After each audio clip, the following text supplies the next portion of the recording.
कृपया डीजे के सामने से हट जाए और लड़कियां सामने आए। हमारे रोशन यादव भाई नए नए कोड बना गाना लेकर आए हैं।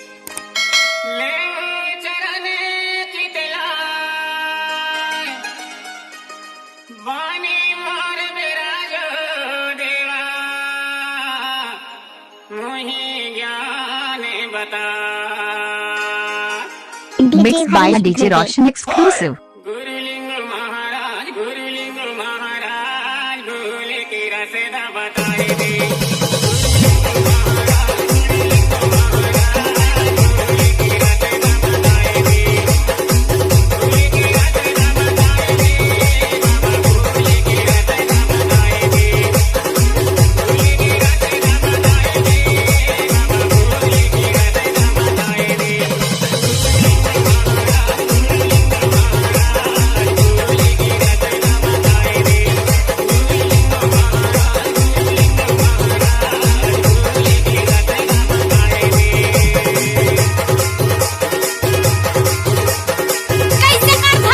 नाच ना वो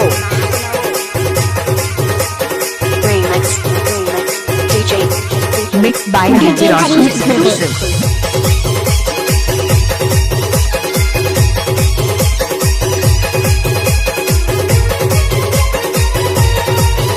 आप सुन रहे हैं डीजे सॉन्ग सारा साल की प्रस्तुति।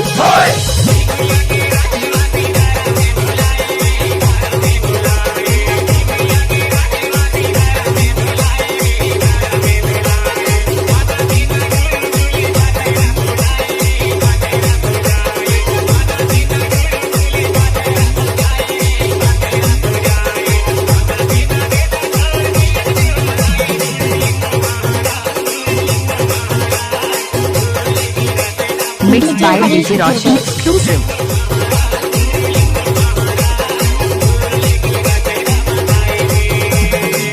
अच्छा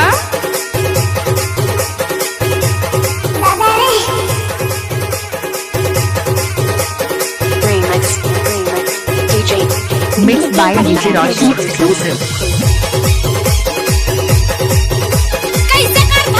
नाच ना वो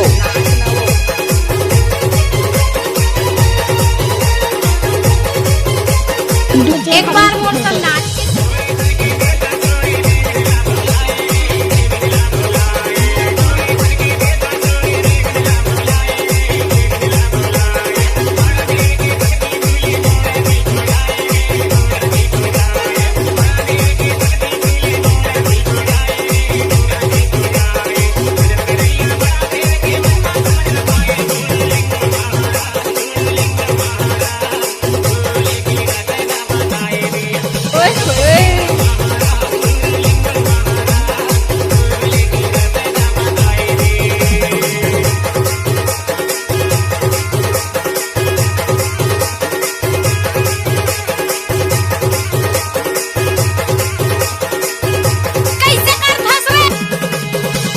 नाच ना वो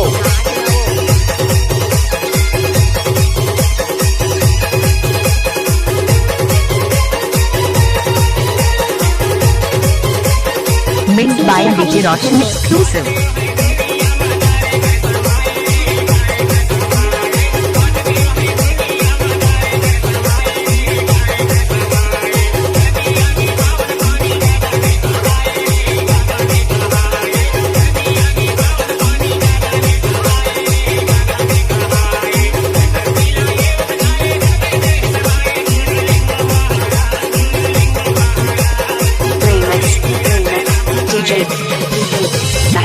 Mixed by DJ Roshan exclusive.